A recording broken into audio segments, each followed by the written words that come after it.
صحيح البخاري، صحيح الإمام البخاري هو أصح كتاب عندنا بعد كتاب الله تبارك وتعالى. أصح كتاب عند المسلمين بعد كتاب الله هو صحيح البخاري، وهذا لا يختلف فيه مسلمان أبدا، إلا هناك قول لبعض المغاربة خاصة المتقدمين. الإخوان شنو قال الشيخ الكويتي عثمان الخامس على هؤلاء المدلسين الذين يطعنون في صحيح البخاري ومسلم؟ هل سمعتم يا إخوان ماذا قال الشيخ الداعية الكويتي عثمان الخامس جزاه الله خيرا في هؤلاء الأربعة؟ الدكتور محمد الفايد، عادل إبراهيم، شحرور. الإخوان اللي كفر بالسنة قد كفر بالله. أطيعوا الله والرسول وأولي الأمر منكم. الله شنو قال في القرآن؟ وأطيعوا الله والرسول وأولي الأمر منكم. ويجي العشاب الفايد يقولنا صحح البخاري ما كاينش، شنو نصدقوك نسينا؟ حنا ما كنتبعوش الألباني ولا البخاري، حنا كنتبعو هادو ورثة الأنبياء، كما كانش البخاري وابن تيمية والألباني كما كانوا شي هادو الأحاديث ما يوصلوش لهاد الوقت هذا. هادو هما ورثة الأنبياء اللي حفظوا الأحاديث الصحيحة من زمن النبي صلى الله عليه وسلم. لكن زمن النبي دابا بحالكم المدلسين ما كناش نعرفوا الأحاديث رسول الله وصلت دابا. اتقي الله، اتقي الله.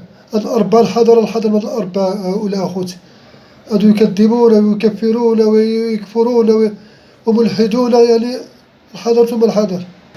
تفرجوا في فيديوهات الفايد، مرة يقول ترى ومرة يقول كذا. هل تعرفون من الذين يقولون بأن القرآن مخلوق؟ هم الملحدين. القرآن تنزل في ليلة القدر جملة وتفصيلا، وكان كينزل على رسول الله صلى الله عليه وسلم في غار حراء. والله العظيم السعد نعمل مناظرة مع الدكتور محمد الفايد وخا ما قريش باش نعرفو كيستهزأ، هو مرة كيقول الصح مرة كيقلب، مرة كيقول الصلاة مفروضة، مرة كيقول الصلاة غير عبادة، باش تعرفوا كيستهزأ بالدين أخوتي، كيستهزأ بالشريعة الإسلامية. المرأة أما على قلوبكم. لكن الذي يقوله محمد الفايد هو الذي يقوله كيالي، منصور كيالي السوري، ويقوله شحرور نفس الكلام.